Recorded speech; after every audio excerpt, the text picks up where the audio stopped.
Hi, and welcome to this week's episode of Extra Serving, a restaurant industry podcast by the Last Bite Network, a product of Nation's Restaurant News and Restaurant Hospitality. I'm your host, Holly Petre, here with the latest episode. And now it's time to introduce my two co-hosts for the episode. My name is Sam Oches, Editor-in-Chief of Nation's Restaurant News. And I am Senior Food and Beverage Editor, Bret Thorn. Leanna's on vacation this week, just pointing that out. She did not immediately abandon her post. We did not chase her away. One episode was all it took. She couldn't take it, couldn't handle it. So Sam, you're wearing green for St. Patrick's Day. I'm glad you were able to stay on theme. I am, and both of you, I'm just extremely disappointed because, is that green? I don't know. I'm partially colorblind, so to me, this is kind of greenish. I don't know. Via Zoom, it looks gray or black, but could be green.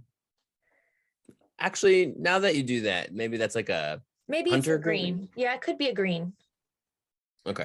Well, this shows that I need better light at home. So There you go. Yep. Sam, I'm going to expense that. Need a green shirt for at least once a year. No, I'll pay for the shirt. You guys pay for the light. Oh, sure. Yeah, of course. I intentionally did not wear green because I do not like participating in holidays. And yet, you have been listening to Irish-themed music and enjoying it. So don't tell me you don't want to participate in holidays because we've been enjoying some Dropkick Murphys, some Flogging Molly for today. It was so great. New theme song for Extra Serving, I think. It was This great. week's South Park episode is about St. Patrick's Day. You still watch that, Brett? I will probably always watch South Park. It is the most incisive commentary about our society on television today, in my opinion. Wow. Yeah. Not really this week, not much, a little, but not, High praise from Bret Thorn. Butters got arrested for sexual assault because he pinched someone for not wearing green. Spoilers. Oh boy. That's Somebody really might be saving that episode. Yeah. Damage too much. In this day and age of television, the way we watch television, spoilers are just always like, they're always going to be a thing. Everybody, like, you can't not talk about a show because the expectation is you just have to have watched it since everything is streaming at all times. Yeah. Except Euphoria. Euphoria was not streaming. It was live. That was every week. HBO does their shows every week. HBO is still on there every single week. HBO is not messing around. They will not drop anything ahead of time. It's just interesting because like one time I tweeted about a winner of Top Chef. This was probably 7 or 8 years ago. Scandalous. Well, it was like the next day and we had written about the winner. And so I tweeted a link to the story and somebody tweeted me very angry that they were upset because they hadn't watched the episode yet. And I had spoiled it on Twitter for them. But, and I think about that often because I'm like, how do you navigate this world where you want to, in social media, you want to talk about, what's going on in the shows you're watching when, I don't know. It's just in this, everything is always available all the time for you these days. You should just avoid social media if you don't want to talk about the shows and you don't want your show spoiled. I tweeted a pretty bad Walking Dead spoiler once. And did you get reprimanded? Only by one person, but I apologize. I was like, why are you watching social media if you haven't seen Walking Dead? And she said, because I have to for work. I have to follow you for work. And I thought, I'm sorry. Oh, man. Okay, so wait, now that we're talking about TV and reality TV, Brett, I've actually meant to message you all day about this, but I'm just going to go ahead and do it on the pod because where else? Are you watching the Bad Vegan show on Netflix? No. You just know that whole story, I assume. You probably experienced all that in real life, yeah? No, is it about Mayor Adams? No, Sarma, I forget her last name, from Pure, what's that restaurant called? The Matthew Kenny one. Matthew Kenny, yeah. Matthew and his ex-girlfriend, her name is Sarma. And then this whole crazy scandal unfolded with her. And I was watching it. I'm like, I bet you Brett knows all about this because here's a New York raw restaurant. If I am watching TV, I want to turn off my brain. And if it's about food, I cannot turn off my brain. So I avoid all food television. Interesting. Even the good stuff. I understand that some of it is good and friends will tell me about, the scandals of the avocado industry, and I listen to them. There was a Netflix show, I think Netflix, about avocado cartels or something. I believe that is correct. Yes. Wow, avocado cartels. But I just want to be left alone to watch my Rick and Morty and Big cartoon guy over here. I think that's interesting for our audience to hear, though, is that when you are a food journalist as entrenched in food as Bret Thorn is, it does not consume your life. In fact, you don't want it to. You don't want to watch the food TV. You want to watch the regular TV, and there's nothing wrong with that. Yeah, correct. My at-home cooking is also very straightforward and simple.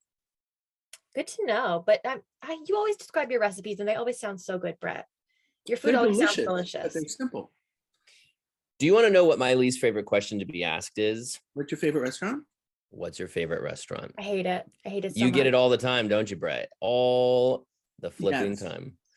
Oh my gosh. And it's like, look, no offense to anybody. If you've asked it to me and you're feeling bad right now, or if you plan to ask me at some point, I do not have an answer that will wow you. And frankly, as probably a lot of people know by now, I don't go to very exciting restaurants anymore as a parent of young children. Is the answer Wendy's? I mean, Wendy's has got to be up there. I mean, yeah, I like me some national chains for sure because they're quick, easy, and delicious. But also, it's like, what mood am I in? What day of the week is it? What season is it? Can I eat outside, inside? What experience am I getting? Like, I don't have a favorite restaurant. Also, I have, favorite local restaurants. I have favorite restaurants in Chicago when I go to Chicago. Well, I have favorite restaurants in Ohio when I go visit family. So anyway, that is all to say that I had a feeling, Bret, that was going to be the same to you, which is like, don't ask us what our favorite restaurant is. Also, what's the occasion? Who's paying? There are many things that come. How much time do you have? What are you in the mood for? Where are you? Are my children present? Are your children present? Yeah. I like who's paying. I like that. It's a factor. Well, and because we are very lucky to be able to experience very nice restaurants where we don't have to pay, and that allows you to enjoy it much more, because when you had to pay $500 bill or whatever it is, it's not always your favorite thing. Right. I actually have kind of a favorite restaurant right now. Oh, okay. So people can ask you this question. Well, I guess because I would be supporting a local neighborhood restaurant that has delicious Thai food. And I lived in Thailand for 5 years, so my standards are not reasonable. And this place delivers. What is it called? It's called Bangkok Degree. Okay. And the food just really is sensational. So if you're in the Brooklyn area and you're hankering for some Thai food. Brooklyn has 2.5 million people, Sam. So you would have if you're in Bret's neighborhood of Brooklyn. And you call me a coastal elite and you don't know Brooklyn. Yeah, I called Holly a coastal elite yesterday. That was a high point in my day. People do not realize how large Brooklyn is. Like they'll say things like, how many hardware stores can there be in Brooklyn? And my answer is hundreds, maybe thousands, many. There are a lot of hardware stores. Isn't Brooklyn, wouldn't it be like a top 5 city in America if it wasn't already part of New York City? Yes. Yeah, someone on the West Coast once referred to it as Brooklyn as a neighborhood. And I said, no. No. He said, but I feel dumb living in San Francisco and calling it a borough. But that's what it is. It's a very large section of New York City. Oh boy. But if you're in my part of Brooklyn, let's hang out. We'll go to Bangkok Degree. Next door is the South African influenced professional wrestling themed bar, DDT. I've been there. Yes, you've been there. You know what I learned? Today we are recording this on St. Patrick's Day, and I learned that March 16th is a holiday for professional wrestling fans. What's it called? March 16th, yesterday.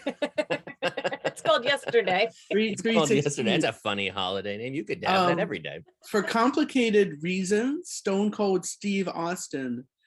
3/16. Okay. Yep. Yeah, there's having to do with the very important biblical verse, John 3:16, and Steve Austin being a very hardcore rebel who will mock your religious beliefs, or at least his character will. From what I understand, he's a sweet guy, but he basically said, screw John 3:16. It's Austin 3:16. That's right. Oh, okay. I used to see that on t-shirts and never understood what that meant. I can't throw down, as it were, with the wrestling knowledge and terms and excitement because I do not understand that world. But I didn't Nor even will I know what ask you Stone to Cold Steve quote Austin was a Jonathan. reference to. Sorry, Holly. I was walking all over your words. I didn't even know what Stone Cold Steve Austin was from. So I Oh, should have walked all over that. he's a professional wrestler.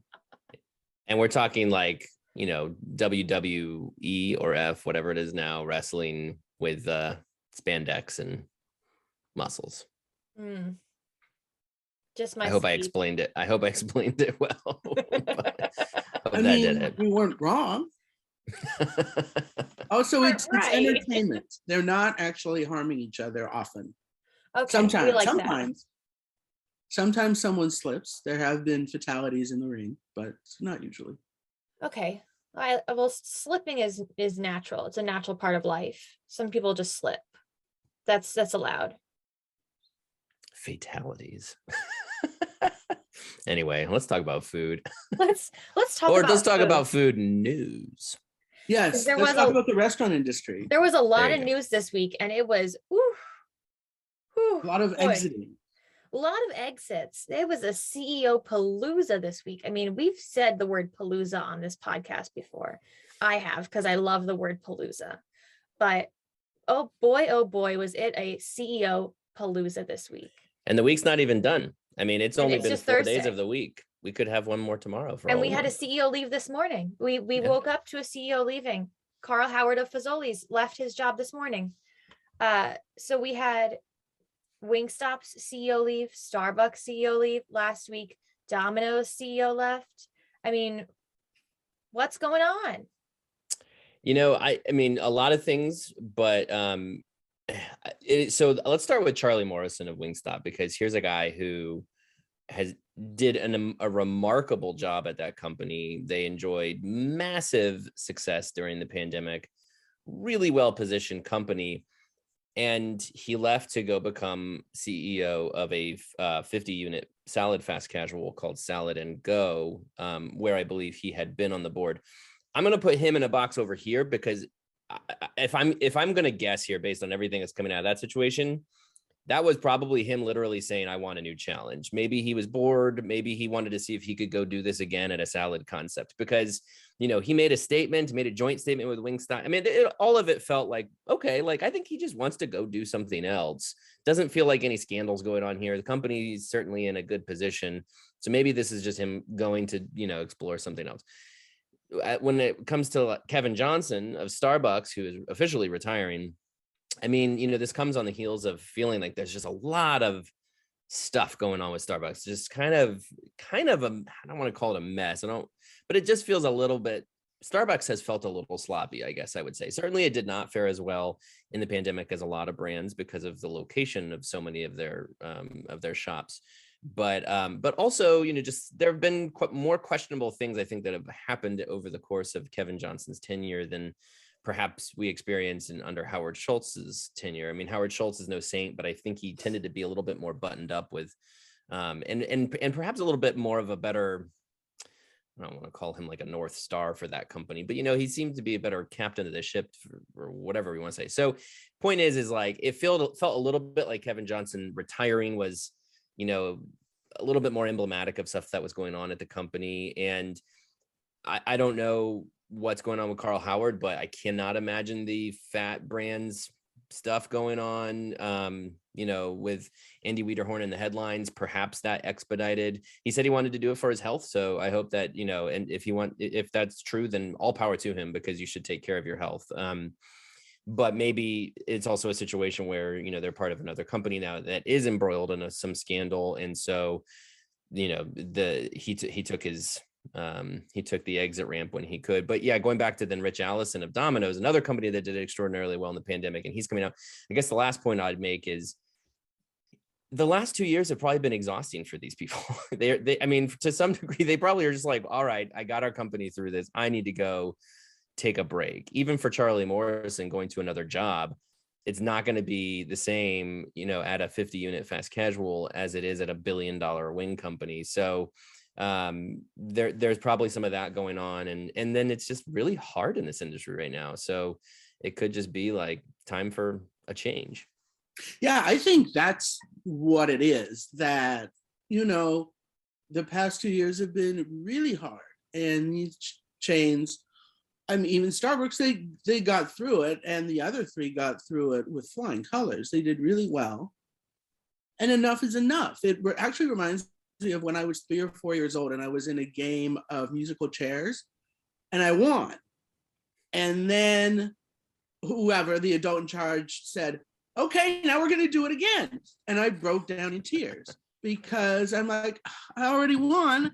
It was very stressful. I don't want to do it anymore. And if I were the CEO of a company that got through the pandemic, and then you have the supply chain issues, and now we have a war in Eastern Europe that's going to cause prices to go up and supply chain things to be further screwed up. Enough already. Let me take a break. I'm tired. And then, it's interesting, Sam, what you said about Starbucks. It's kind of become the modern day McDonald's, which for years was the lightning rod of everything. Anything anybody was pissed off about, they'd say McDonald's, terrible. And now they're doing it with Starbucks. And that has to just wear on you, especially since Starbucks and McDonald's in the olden time, where they were the creators of fast food. It's a whole new thing. It's amazing. Even though they weren't, there was older fast food, but nonetheless, they were sort of the standard bearer for that. And Starbucks has been the standard bearer for sort of a new kind, or 15 years ago was the standard bearer of a new kind of restaurant. So, that kind of shift has to be traumatizing as well.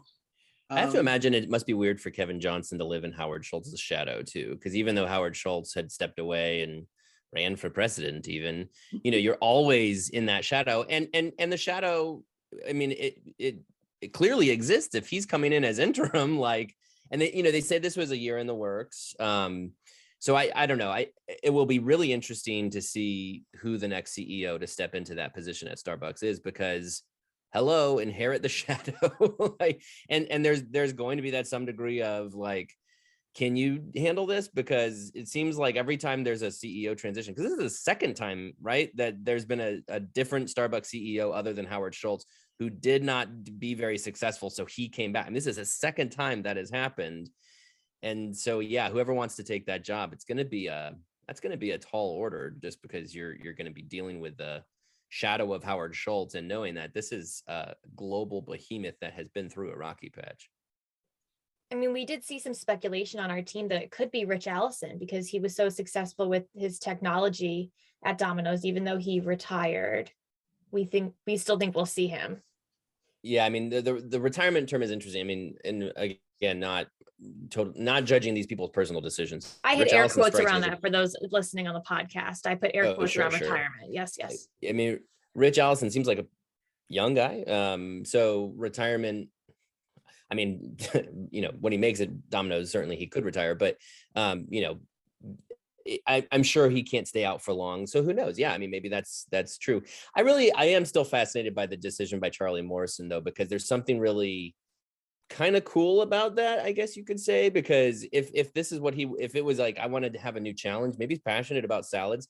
If he was on the board of directors for this company, he sees potential. He knows what this company has got, and that'll be kind of fun to watch, because yeah, you make these assumptions that these guys, all they want to, they climb the ladder, bigger job, bigger paycheck, but maybe some people just want to make a difference in the world, and maybe that's something he's doing too. So I don't know. The carousel, I'm sure, will keep on spinning. It's like coaching in the NFL. When everybody gets fired, then you have all these jobs that turn over and people going to other teams, and these people aren't getting fired, but it still feels like you could start to see some names popping up at different companies. Well, and Morrison wouldn't be the first person to go from a big company to a smaller company. It could be a new challenge thing. Karen Stutz, who's now the CEO, I think, of Native Foods, comes to mind. She was in a big chains for a really long time and decided, she wanted to help this little vegan chain. That's right. And Brett and I will not be using sports references in the way that we speak about. Yeah, sorry. I CEOs. saw the empty look in your eyes as I started to go that direction. So Unless you count professional wrestling. I mean, so do we think that we're going to see more? We always talk about how when one happens, another is going to happen, and how these things just sort of happen cyclically, and how, one IPO happens, another IPO happens, another IPO happens, another IPO happens. I mean, do we think that we're going to see more of these CEOs? Allegedly, some have been in the works for, a year. They talk about Starbucks, but for some reason, they're all happening now. Is there a reason that they're all happening now, right after earnings? I mean, do we think that we're going to keep seeing more? El Pollo Loco comes to mind. Torchy's just announced CEO. I mean, why now, I guess, is my question. And are we going to see more? yeah, I mean, the easiest way to answer that question is it does feel like a transitional moment in time, in that I think it's safe to say that the worst of the business impact of the pandemic is behind us. In the thick of the challenges of supply chain, labor, and inflation, certainly the conflict in Ukraine weighs heavy on a lot of people. But certainly, yeah, at the beginning of the year, having reported last year's results and all of that, I mean, maybe it's just an easy transition time, but I don't know. It's hard to say. I mean, this stuff also does happen all year long. It just maybe is a coincidence that everything's suddenly happening here right now. But yeah, going back to what we were talking about earlier, I wouldn't be surprised if some of this is purely the transition of, okay, like it's been a heavy 2 years. Let's transition things, and for the sake of my physical and mental health, I want to step away. That might just be a thing that more people are thinking about. Yeah, what Holly asked and what Sam said. I think there will be probably more because everyone's tired. I mean, we're officially hitting 2 years. I think today is 2 years. The 7th or the 15th. The 15th was 2 years. What do we mark as the first day when they called it a pandemic? The CDC called it a pandemic, or WHO? Either way, I think we are either at 2 years or we have just hit 2 years. The day I remember is March 13th because it was Friday the 13th. And that was, I remember like being the last day in an office before not being in office for 2 years. So, but yeah, we're at 2 years. Yeah, that was my last day in the office. And St. Patrick's Day was canceled. So this can't be the anniversary because it's St. Patrick's Day. Yeah. So put another way, we're entering our 3rd year. So it makes sense that everybody would be like, we officially had 2 years. I'm over it. I'm done. Well, yeah, maybe there's hope because we are seeing some acquisitions again. So we're going on the up and up again. Famous Dave's parent acquired a fine dining restaurant chain, which is exciting. We're seeing some new acquisitions again. What do you guys think? We're seeing some exciting movement. We're seeing some growth. I like it. Yeah, I mean, Holly, you and I went to Austin last week to COEX, talked to a bunch of people. Listeners hopefully got a chance to listen to some of the bonus episodes we've been rolling out on the feed. And Holly and I did a little bit more of an in-depth takeaway from COEX on a bonus episode of Extra Serving. But to reiterate something we talked about there was there is cautious optimism among a lot of operators. Sales are through the roof for a lot of companies. I mean, business is going very well, but of course, with the caveat that traffic actually is not going super great, and there's labor, and there's supply chain, and there's inflation. So, but the optimism came from a lot of the brands we spoke with said that labor's getting better. It's not totally better, but it's getting better. So they felt good about that. I think they felt good about the fact that barring, if you just got rid of inflation, business would be great. I mean, people would be pretty happy about where things are. And so, yes, I do think there's some optimism as it relates to acquisitions, and Famous Dave's acquiring Barrio Queen. There's a lot of people talking about all the money sloshing around in the market. And I have a sense that that's probably slowed a little bit with inflation, because that was a little bit more so that last year than it probably will be, at least at this point in 2022. But there is opportunity. I mean, starting at the beginning of the pandemic, there was always opportunity for acquisition because you're going to have winners and losers, and you're going to have some of those winners have some money to spend on not necessarily the losers, but other companies that, seem appealing and are available at a, better price than they would have been pre-pandemic. So that's why we've seen a lot of acquisition in the last 2 years, and there's still more of that going on. So Famous Dave's has made 3 acquisitions in the past year. One of the companies that clearly sees an opportunity to bulk up the company, diversify the portfolio a little bit, bringing in a fine dining Mexican chain when it's a, barbecue parent company. And so, yeah, we'll see more of that, I think. But I would say cautious optimism is probably the name of the game going forward, purely because of inflation and because of just the total uncertainty about where the world is right now. Yeah, I mean, well, there's always opportunity, and there are all sorts of different kind of private equity companies that kind of want to look at little chains that have proven models of success and kind of need some funding to grow. We're going to see a lot of that. There's, plenty of movement in real estate. There's just, anytime things change, there's opportunity, as Sam said. So there will be, there's always movement and activity and excitement, except when things come to a screeching halt, like when the economy collapsed in 2008 or when everything on earth was shut down. But after that, things start to move again, and there's a lot of opportunity. Well, it'll be interesting to see too. I mean, yesterday the Fed increased the interest rate, and that obviously will have a trickle down effect. And we, who knows if it actually can help with inflation or not, but it will make an impact on the economy generally. And so restaurants will inevitably feel that some way. And so we'll be seeing that in the coming months, what that impact will be. And I know the Fed's talked about raising interest rates 4 times, I think this year is what they've talked about. So 2022 will be an interesting year because it'll just be watching this sort of grand economic experiment that has been pandemic and war and everything else that's going on in the world that all the fun stuff, just all the fun stuff down. All at once. Yeah, so fun. Such a party. I saw a meme, or if it's a video, is it a meme? Maybe it was a GIF or a GIF, depending on what school I thought you belonged to and how to pronounce that. I'm Team GIF over here. Good. I don't get. I have no opinion. Care. But I saw a little short video of a girl looking into a book and crying, and the caption was a girl in 2050 reading history from 2019 to 2022. But the thing is, like, look at 100 years ago, when after World War I, which killed tens of millions of people, we had the Spanish flu pandemic, which killed 50 million people.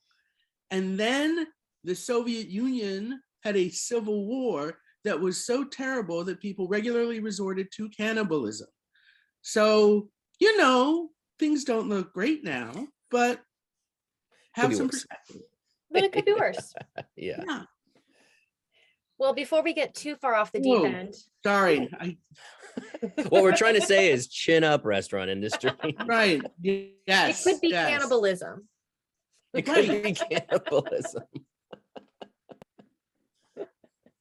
Chin up, it could be cannibalism. I don't even know what segue you're gonna go with here, Holly. What do you go from here? I think we're supposed to. Are we ready to talk about our guest today? We are, Bret. We're ready to talk about our guest today, which I hear is a spectacular interview. I thought so. It's Jimmy Wang, who is the corporate chef of Panda Express. And we had a really good talk about some of the new plant-based proteins that they're experimenting with. And I talked to him about Chinese tradition of plant-based protein, which goes back centuries. They've been messing around with this stuff for a really long time with things like mock duck and mock chicken. And so I talked to him about that tradition and why he didn't go that route with Panda Express. And he's just a really smart, interesting guy, which I kind of knew because we'd met a little bit in the past, but to sit down and talk to somebody as we do in a podcast, is really illuminating and a really fun part of my job. How wonderful. I cannot wait to listen to it. Thank you, Bret. Thank you, Sam. It's been so wonderful speaking with you two today. And everybody enjoy the podcast.